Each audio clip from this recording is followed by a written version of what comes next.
Welcome to the deep dive. When we talk about preparing for a new life, it's really not just about picking out nursery colors, is it? No, not at all. It's about laying a strong, healthy foundation. Exactly. So today we're taking a deep dive into antepartum assessment, care, and education. Mm-hmm. And this deep dive, it isn't just about what happens, once a pregnancy is confirmed. Right. We're going to explore the crucial steps taken even before and then, throughout pregnancy, all designed to ensure the best possible health outcomes for both the parent and the baby. Yeah, that's the goal. Our mission here is to really unpack the essential components of optimal antepartum care. Everything from those very first thoughts before conception right up to the detailed assessment. Whole journey. Exactly. Laying the groundwork for a truly healthy pregnancy. We'll pull out the most important insights from the sources, trying to give you a clear roadmap to what really matters here. That's right. And the main objective, that sort of overarching goal of all antepartum care, it's actually quite profound when you think about it. Okay. It's to promote the optimum health of both the client and the infant. It's really a holistic approach. Holistic, okay. Yeah, it involves early and continuous risk assessments, comprehensive health education, counseling, and importantly, social support. Right.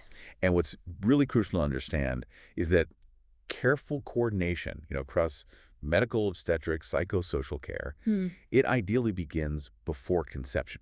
Before, wow. Yes, and continues consistently throughout the entire pregnancy. Okay, so looking at the data on this, it reveals something, pretty thought-provoking. The 2019 birth certificate data showed that 77.6% of individuals got early prenatal care, like in the first trimester. Which sounds pretty good on the surface. It does sound solid, yeah.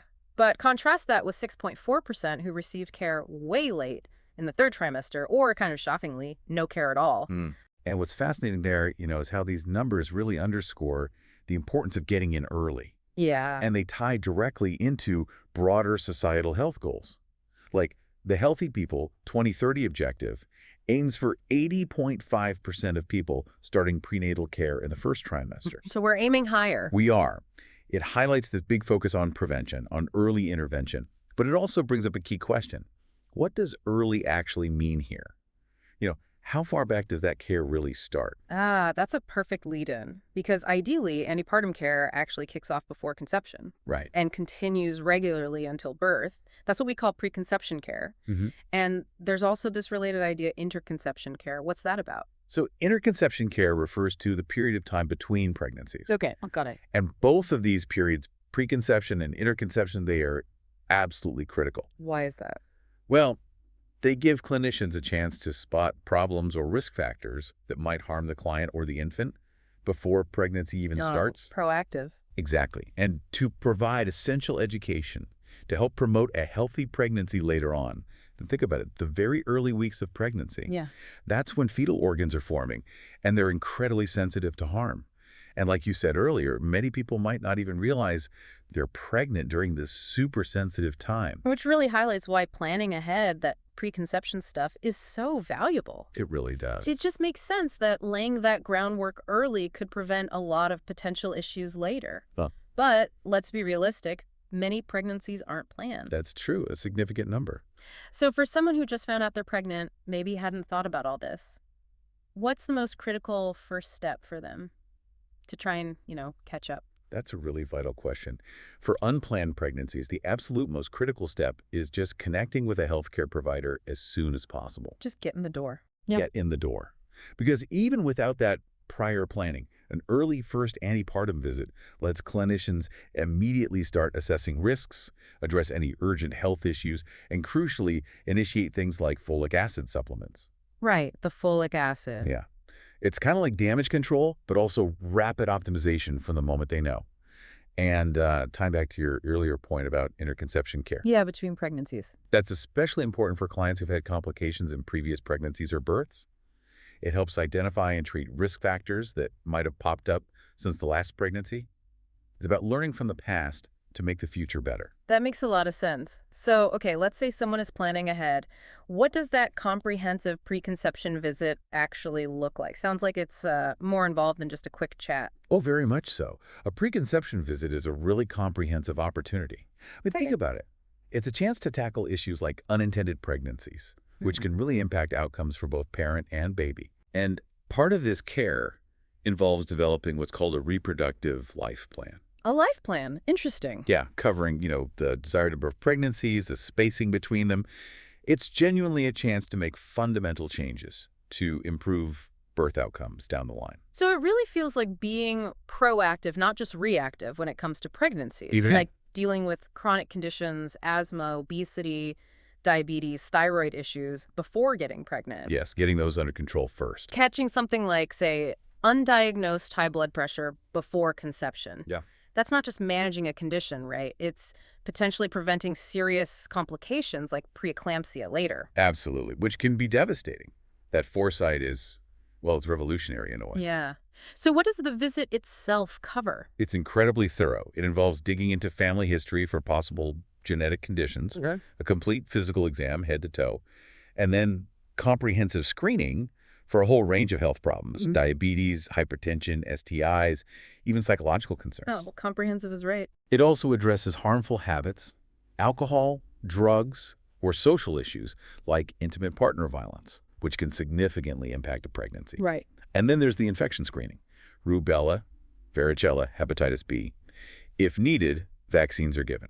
Oh. And importantly, clients are told to wait at least a month after getting rubella and varicella vaccines before trying to conceive, just to minimize any risk. Okay, so that covers the crucial groundwork before pregnancy. Now let's kind of fast forward a bit. Pregnancy is confirmed, that very first antepartum visit. Mhm. What are the main goals then, once you have that positive test? Right. So once pregnancy is established, that first visit has a clear set of primary objectives. First off, establishing trust and rapport with the family. Building that relationship. Absolutely key. Then, verifying the pregnancy, evaluating the client's physical and psychological health. Checking in on everything. Yep. Assessing the growth and health of the fetus, even early on. Yeah. Establishing baseline data weight, blood pressure, etc. So we have something to compare against later. Makes sense. Evaluating the psychosocial needs. What support systems are in place. Assessing the need for counseling or specific teaching. And then collaboratively negotiating a plan of care. A plan. Okay. Yeah, a plan to promote optimal health for both the client and the baby moving forward. It really sounds like they're building this incredibly detailed picture of, well, everything. Which raises a question for me. How does all this information, all this data gathered in these initial visits, how does it actually inform the ongoing care? It's like building a foundation, right? Absolutely. Yep. It is the foundation. Take the obstetric history, for example. Yeah. That information is essential for healthcare providers. The history of past pregnancies. Exactly. They'll dive deep into that using terms you might hear like gravida and para. Right, the medical shorthand. Yeah, basically your track record of pregnancies and births. It includes details like, how many full-term births, preterm, any losses, Okay. specifics about those deliveries, were there health issues for you or the baby, even details like anesthesia used in the past and if there were any problems. Wow, anesthesia too. Oh, yeah. It's all about learning from your unique history to optimize this pregnancy and future ones. That is a lot of detail. It really highlights how interconnected a person's whole medical and reproductive history is with every new pregnancy. It truly is. It's not just a single event, but like part of a bigger health story. Spot on. And that continuity extends to reviewing all medications. That includes over-the-counter stuff, vitamins, supplements, Everything. everything, and their potential effect on the pregnancy. Any medications that could be teratogenic, potentially cause birth defects. Yeah, that sounds critical. It is. Those need to be evaluated and, if possible, switch to safer alternatives before even trying to conceive. Beforehand, again. Ideally, yes. And of course, avoiding common teratogens like alcohol or illicit drugs is crucial too. And lifestyle factors play a big role as well, right? Huge role. For clients dealing with obesity, this is a key time to get support for weight management before conceiving. If someone smokes, getting a referral to a smoking cessation program is really important. Makes sense. But our sources really zeroed in on one particular nutrient as being, well, a game changer for fetal development. Ah, yes. You're probably talking about folic acid. That's the one. Can you tell us more about why that's so critical? Definitely. What's fascinating here is how the focus on folic acid isn't just, a casual recommendation. No. It's a critical preventive measure. It has a direct, profound impact on fetal development, especially regarding neural tube defects. Those are serious birth defects, right? Affecting the brain or spine. Exactly, like spina bifida. Folic acid isn't just a vitamin in this context. It's like this tiny shield that can dramatically slash the risk of these really devastating conditions. Wow. It gives the baby the strongest possible start, even before major organs fully form. So what's the actual recommendation? Well, generally, clients are advised to take a specific daily amount, usually 400 to 800 micrograms, for at least 1 month before conception and then for the first 2 to 3 months after conception. That timing is key for reducing the risk. Okay, before and early after. Yes. And then for the rest of the pregnancy, the recommended daily intake is typically around 600 micrograms. But I remember seeing something about higher doses in certain cases. It's not always the same amount for everyone. That's absolutely right. It's not one size fits all. For clients who've unfortunately had a previous baby with a neural tube defect, Okay. or for individuals on certain anti-epilepsy medications, the recommended daily dose is significantly higher, sometimes up to 4,000 micrograms or 4 milligrams. That's a big difference. It is. And that higher dose is advised during the crucial weeks before pregnancy and throughout the first trimester. It really shows how specific nutritional interventions are a massive part of antepartum care and can be tailored very precisely to individual risks. So definitely something to discuss with your provider. Absolutely. Wow. This deep dive has really given us a shortcut to understanding just how much goes into antepartum assessment and care. It's a lot. It really is. From the earliest preconception planning, like we discussed, all the way through to vital nutrients like folic acid, it's so clear this is way more than just, prenatal checkups. And much more. It's a strategic, continuous process for health. Yeah, it really is. Indeed.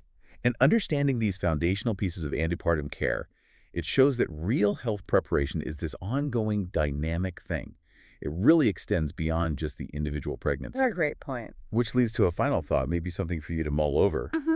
In what unexpected ways might this really comprehensive approach to maternal health start influencing broader healthcare models in the future? Could it push us, even beyond pregnancy care, towards a more preventative, more holistic system overall?